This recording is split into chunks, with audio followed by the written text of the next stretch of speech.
Bon les gars, cette semaine, j'ai perdu 5000 balles sur les marchés. Et je vais pas vous expliquer comment j'ai fait. C'est mort. Du coup, premier trade là. Putain. Pourquoi tu dis putain? Mais parce que frère, j'ai fait de la merde sur ce trade. Billet fondamental haussier comme d'hab, hein, tant que les taux sont pas baissés, c'est toujours haussier. Au niveau de l'analyse technique, on a un order block sur une plus haute time frame et on a beaucoup de création de liquidité sur le vendredi dernier. Une fois qu'on est C'est dedans, activé là, hein? voilà, c'est activé là. Vas-y, ok. Arrêtez l'enregistrement. Non, non, c'est bon, c'est bon, c'est bon, c'est bon. Du coup là, voilà, là il y a pas mal de liquidité qui a été créée. On vient la chercher impulsivement. Hop, on fait un BOS de ce plus haut là. Donc tout simplement, j'attends qu'on revienne dans un order block, je me place. Et le prix part à la hausse. Ok. Jusqu'à là, tout va bien. Je commence à manager mon trade comme je fais d'habitude. Et en fait, j'avais pas remarqué, mais ici, il y a pas mal de liquidité qui a été créée. Ici aussi, il y en a. Et tout simplement, le prix, bah, logiquement, vient le chercher. Ici, je pensais que toutes les imbalances avaient été comblées, Ouais, mais ouais, malheureusement, bah, il y en a une toute petite là. ouais, Et le prix, bah, il est revenu la combler, tout simplement. ouais. Donc voilà. Et au final, bah, le billet était bon, donc un peu dommage. Mais voilà. Je vais expliquer ce qui s'est passé, mais en mode, je vais le mettre vite fait dans la vidéo. On a refait la vidéo. Parce que en gros, il avait pas branché le micro. Donc on a refait la vidéo. Et ce qui s'est passé, c'est que lors de l'ancienne vidéo, enfin lors de la vidéo précédente qu'on avait fait, j'ai placé un trade. Il a vie de ma mère que le trade, il est venu dans mon... Il m'a déclenché, et il est parti. Great. Mais vraiment, genre, fusée, genre. Montre-leur sur le... C'est le GP4. Boum. Waouh! Regarde ça, frère. Ça flingue. C'est quoi ce truc? Du coup, moi, pour mon deuxième trade, pareil, biais fondamental haussier toujours. Ensuite, bah, analyse technique. On revient dans l'order block juste ici, avec la toute petite bougie. Je vois qu'on crée de la liquidité et qu'on la casse. Donc tout simplement, vu qu'on va chercher la liquidité là, bah, j'attends juste qu'on fasse un BOS. On le fait juste ici sur ce petit mouvement. Du coup, bah, j'attends qu'on revienne dans cet order block là. Donc voilà, une fois que le prix est revenu là-dedans, bah, je me place tout simplement. Le prix fait des plus hauts, je manage mon trade, comme d'habitude, et tout simplement, trade parfait. Surtout que à 14h14, je devais couper mon trade, vu qu'à 14h15, il y avait les ADP qui devaient sortir. Et en vrai, j'ai très bien fait, parce que du coup, bah, le prix a pété un plomb après, hein, tout simplement. Il s'est fait rafaler le prix. Ensuite, trade sur le gold. Donc là, bah, trade tout ce qu'il y a de plus basique, hein. Le prix revient dans un order block. J'ai mis un buy stop. Le prix, le graphique monte. Et voilà quoi, tout simplement, j'ai Parfait. juste suivi le management que j'ai de d'habitude. C'est parfait. Et ensuite, là, Ah, c'est dommage ça, là, j'avoue. bon petit trade en vrai. Enfin, en fait, c'est une bonne étude de cas à faire. En vrai, c'est intéressant. Ici, tout simplement, je voulais faire un peu comme le trade d'avant où genre on arrive dans l'order block et avec un buy stop ça part à la hausse. Je vois que là il y a une bougie qui englobe celle-là donc je me dis ok parfait on a une confirmation. Au final le prix crée de la liquidité à ce niveau-là. On vient la chercher tout simplement pour après faire un BOS. Donc là bah j'avais une nouvelle confirmation c'est pour ça que j'ai posé deux trades et c'est pas le fait de d'avoir pris une perte qui m'a fait reprendre ce trade c'est juste que bah, j'avais une autre confirmation. Tout simplement, bah voilà, le prix suit, je sors du risque assez vite et je suis tout simplement la mitigation. Et là, tout simplement, j'avoue que je sais pas du tout pourquoi le prix est revenu en dessous de ce plus bas. Mais bon, en tout cas, c'est ce qu'il a fait. Et après, il est parti faire des plus hauts, donc un peu dommage.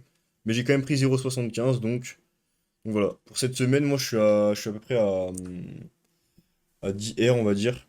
Donc voilà. Voilà pour ma semaine. À toi, mec. Du coup, moi, premier trade de la semaine. Ce qu'on a ici, c'est que on est déjà dans une tendance un peu haussière. Enfin, haussière globalement, mais genre qui rangeait un peu. Mais globalement haussière. Donc en gros, ce qui s'est passé, c'est que ici, là, ça faisait de la liquidité, tac tac, ça vient la sweep. Et du coup, casser les high ici. Donc, ça a créé un double balance, donc du BPR. Donc, très pertinent, on va dire. C'est venu pile dedans, hein, même si c'est une toute petite zone. Alors, si je voulais, frérot, j'aurais pu mettre mon SL tout petit là, mais bon, tu connais les brokers, on sait jamais. Bon, voilà, c'est venu déclencher et c'est reparti directement, donc plus 5 R. Je veux pas faire des RR de malade, donc je m'arrête souvent à 5. De temps en temps, je laisse un peu, genre quelques pourcents de ma position quand je vois que le prix peut faire vraiment des plus hauts. Mais en fait, là, ce qui s'est passé, c'est qu'il y avait vraiment genre, il y avait un double balance ici qui fait que le prix aurait clairement pu se retourner. Donc, c'est ce qui s'est Ouais, c'est ce passé. qui s'est passé, ouais. Ouais, donc, je me suis arrêté ici. Je préférais prendre mes 5 R et partir. Donc, ici, ce qu'on vient faire, c'est on vient sweep tout ça là. Donc, le asiatique. et on vient casser les derniers lots. Donc on a un joli breaker avec du BPR. Donc en fait, je me suis placé sur celui-là, mais j'aurais dû me placer sur celui-là. J'aurais eu un plus beau RR. Mais bon, c'est pas grave. Parce que genre, ça a bien réagi ici, c'est venu combler celui-là, et que c'est parti à la baisse. Parce que globalement, j'étais dans le biais, hein, HTF, parce que je sais que plus loin, c'était baissier. Bah, du coup, c'est venu sweep tout ça, en fait. C'est venu sweep tout ça, et c'est grave reparti à la baisse après. Mais sinon, dans tout ça, j'ai pris du coup 50% de ma position. En fait, tu vois, il y a quand même des limbalance, hein. Il y a quand même pas mal d'order block, etc. Bref, c'était pas très. Tu vois, j'étais pas sûr à 100%, donc je me suis quand même retiré à 50% de ma position. Mais comme j'étais à 2 R et que c'est venu me BE après, ben genre j'ai pris du coup un R. Dans le biais, de toute façon, dans la fondamentale, on se rappelle ce que tu avais dit toi la semaine dernière, Bah, le c'est dollar que le américain, dollar vu qu'il est en américain, première position de la paire, il chute. il Donc chute, ça, ouais. cette Bon, position. après, c'est venu récupérer de la liquidité, je pense, c'est tout. Mais après, ça a bien Ah, mais chuté. oui, le billet était bon, enfin, genre, Ouais, ça a bien bon chuté quand trade même. en soi. Ouais, ça a quand même bien chuté. Et de toute façon, s'il fallait le refaire, je le refais. Bah, ça, c'est le troisième trade. C'était aujourd'hui, ça. Alors, j'ai pas attendu toutes mes confirmations, parce que si vraiment j'attendais toutes mes confirmations, je l'aurais pris ici, tu vois. Mais en fait, il est pas venu me déclencher, c'est moi, j'ai appuyé directement sur celle, avec bien sûr le bon lot, etc. Ce qui s'est passé, en gros, c'est que bah, ça break bien, tu vois, comme il faut. Et dans le biais HTF aussi, on est baissier. Là-dessus, on est Ouais. d'accord. Et en gros, ce qui s'est passé, c'est que ça break, mais ça a créé un order block, tu vois. Ça a fait de l'OB avec du gap. Donc un OB qui est plutôt qui est valide. Une fois que c'est venu dans l'OB, bah, j'ai sell parce que genre il y avait des bonnes réactions entre guillemets, genre il y avait de la liquidité, etc. Genre ça faisait tout ce que je voulais, entre guillemets, parce que genre c'est pas revenu là où je voulais vraiment que ça De toute revienne. façon, là, t'avais même pas une double imbalance en haut. En fait, si, il y en avait une. Ok, Si je l'ai marqué, c'est qu'il y en avait une, mais en 5 minutes ok. ou même plus bas, je sais plus, bref, on est en 4 minutes, donc je pense en 5 minutes, il y en avait une. Mais en fait, ben, souvent, ce qui se passe, c'est que quand il y a un order block qui se crée avant le double imbalance, ben, il va revenir dans l'order block pour faire des plus bas. Enfin, ou des plus hauts, tu vois ce que je veux dire. Ouais. Quand il y a un order block qui se crée, souvent, il revient dans l'order block avant de revenir dans la Ouais. double imbalance. Donc, bon, Bah, ça, c'est pour ça que je trade des order blocks, moi. ouais, parce que en gros, c'est à force, en gros, tu vois. À force, tu vois qu'il y a des trucs qui se répètent. Et la plupart du temps, quand ça crée de l'order block, bah, ça revient pas ici. Ça revient pas dans le BPR. Voilà, du coup, j'ai fait mon TP tranquille, j'ai fait un plus 3 R. Mais là, ce qui s'est passé, messieurs, mesdames, dinguerie, dinguerie! T'as vu la dinguerie? Ouais, T'as vu la dinguerie? Frérot, ici, là, il y a un putain de setup qui s'est créé. Et entre guillemets, tu vois, il n'y avait pas vraiment de cassure, tu vois. Ici, pour le moment. Donc en gros, j'ai juste tracé le BPR, mais j'avais rien placé du tout. J'attendais Ouais. encore que vraiment ça vienne casser ici, tu vois. Dinguerie, mon gars, voilà. As-tu vu la note Je te jure, frère. Ici, là, bon, c'est pas venu entièrement casser. Mais en gros, ici, ça a bien cassé quand même, tu vois. Ici, Ouais. ça l'a bien cassé. Donc pour moi, cette liquidité-là était plutôt pertinente. Et ici, ça vient sweep. Même si ça casse pas, ça prend la liquidité quand même, tu vois. Donc, ce qui s'est passé, frérot, c'est que voilà, hein, ce que j'ai expliqué au début, que frère, je sais pas ce qui s'est passé. Genre, moi, à la base, je voulais me prendre mon trade, tu vois, et puis normal, ça fait un trade normal, tu vois. Et ben non, frérot, voilà le. Bah, en vrai, c'est cool. Coup de Mais oui, chance. oui, Coup coup de de chance, en chance. vrai. Ah, vraiment, beaucoup de chance. Mais trop bien. Je Pas savais que d'hasard. t'allais faire ça. Je vous ai dit, on a une boule de cristal, les gars. Ouais, ça doit être ça, ouais. La boule de cristal, frérot. Moi, honnêtement, je savais que, enfin, dans ma tête, pour moi, ça allait TP à 80%. Mais ce truc-là, cette réaction-là, frérot. Et si on regarde même. Mais du coup, tu nous as menti quand tu disais que t'avais perdu 5000 balles. Je vais mentir. Foiré, va. Voilà, frère. Vraiment ça, frère. C'est quoi ce truc frérot, le trait, je le mets comme ça. C'est pas comment il est pas, frère. Du coup, bonne semaine hein, pour nous deux. Du Final. coup, super semaine qui se termine, frérot. Vraiment bien, genre, ça fait 10 minutes. Bon, du coup, les gars, pour cette semaine, au niveau des données qu'on a déjà eues, déjà, je vais traiter un peu ça. Donc, on a eu les ADP qui sont tombés négatifs. On a eu moins de 32 000 emplois créés alors qu'on attendait 5000. Donc, ça, Putain. c'est très négatif pour le Ah dollar. ouais. La baisse des taux, elle est assurée. J'en ai rien à foutre. Au niveau des annonces sur la zone euro, on a eu du coup l'IPC qui est sorti un peu plus haut qu'attendu, mais on est toujours à peu près à 2%, donc inflation toujours à peu près contrôlée. Donc je pense que les taux vont toujours pas bouger. Et ensuite, pour le taux de chômage, il a aussi un peu augmenté. On est passé de 6,3 à 6,4. Donc pareil, Super mauvais, hein. c'est plutôt mauvais, mais après sur la zone euro, si on est autour de 7, ça va encore.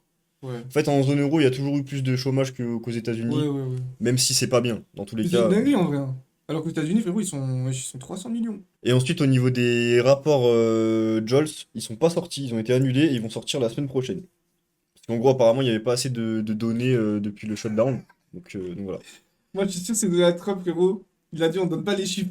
On donne pas les chiffres parce que c'est Le trop mauvais, genre. magouilleur. Au niveau des données de la semaine prochaine, bon, il n'y en a pas beaucoup. Donc c'est plutôt cool. On a les rapports JOLTS, comme j'ai dit, du coup, qui arrivent le jeudi. Donc ça, c'est à suivre. Le mercredi, on a du coup la décision des taux d'intérêt. Et ensuite, le jeudi, comme tous les jeudis, le chômage. Le chômage américain. Du coup, c'est surtout cette donnée-là, du coup, Ouais. la décision des taux d'intérêt qui va être importante. Donc en soi, cette semaine, les mouvements seront pas Bah, très gros. au moment des news, c'est sûr qu'il y aura des mouvements volatiles bizarres, tu vois. Mais je pense pas qu'il y aura. En fait, il y aura pas un retournement de tendance, à part après le discours de la Fed. Si par exemple, il baisse les taux, mais que Powell dit ouais, en fait, on va quand même faire attention, on va Mhm. pas baisser les taux prochainement et tout.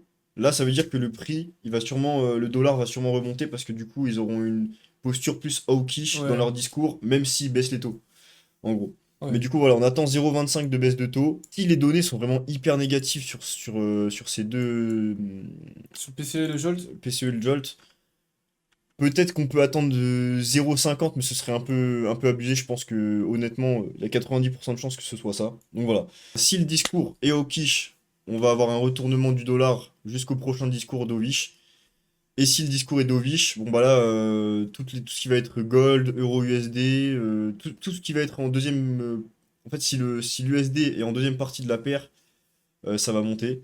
Et tout ce qui est Nasdaq, etc., pareil, hein, ça va monter. Question habituelle, hein. Toi, tu trades quand?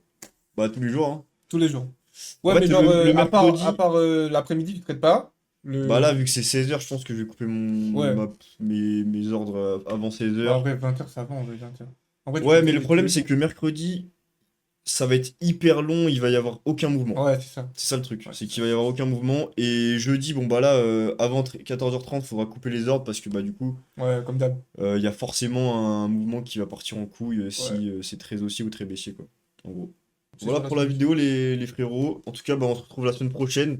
On va créer d'autres petites vidéos pour vous. Il y a des trucs qui arrivent, ne vous inquiétez pas. Et voilà. Et à la prochaine. Bisous. Dis bisous. Bisous.